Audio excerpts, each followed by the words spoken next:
yes, we will be grading our students' work this fall. That's the answer to the question that I have had come my way a lot. It came from our staff members that worked on our attendant committees this summer as we have planned for reopening. It has come from parents. It has come from staff members that engaged in our PD. And it's a valid question. And the answer is yes, we are grading because we are in session. Let's talk about how we ended up there, though, and a little bit of history on this.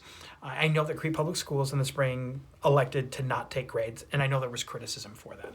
I also know that my own district that I came from before I was here decided the opposite, that we decided to take grades, and we received a lot of criticism for that. And on top of that, I know that Dr. McDowell and I both sat in some of the same sessions where we had leadership that was advising us, and they would give us one piece of advice, and another facet of that leadership would be in the same meeting and within minutes give us the exact opposite advice.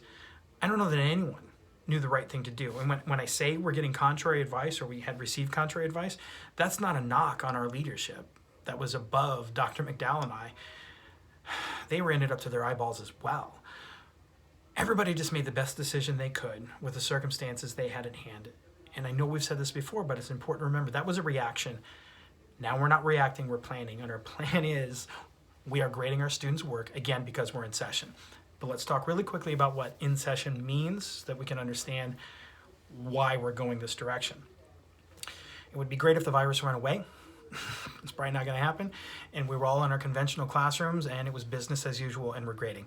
Extremely unlikely. What to me is most likely is that we're going to have that blended learning environment. We'll have some students face-to-face. We'll have some students that are accessing our resources remotely but synchronously in the pace with the students that are here in class, and we'll have some students that are learning remotely and struggle with the pace because of the myriad of challenges that are coming their way and they're learning asynchronously. And that blended circumstance, we are in session, so we are grading. If things get to the worst case scenario and we are told by the people above us it is no longer safe to be in your facilities and we have to move to an exclusive online remote learning model, we are still in session and we are still grading. That's going to happen. But let's talk about some flexibility with that grading, because this is different. It's not going to be our normal conventional circumstance. I think there's two facets where we need to be intentionally flexible. Number one, the product we request of our students to demonstrate mastery of those standards. We have always differentiated for our students. We have learners coming from really different scenarios right now because of this pandemic. The product that we request of our students who can be in class every day might look a little bit different than the product we request from our students that can't be in the classroom every day but still maintain the pace. Might be different than the product we request of our students that can't maintain the synchronous pace at all and are picking up that learning off your normal schedule. So be ready to build some flexibility when it comes to the product you're requesting that you're going to grade. Number two, I think we need to be ready to be flexible on timeline. We've been there before. When we have students that are sick, we grant them a different timeline to turn some of their stuff in. I think we need to make sure that we're ready to be flexible for those learners in those different settings as to when we expect that product to come in within reason. We can't exactly say if you're a freshman, turn this in by the time you're a junior. But be ready to be flexible on both the product that you want to have your students submit to you to demonstrate mastery of the learning, and number two, the timeline on which you receive it. It's less important about when they turn it in and more important regarding what they turn in.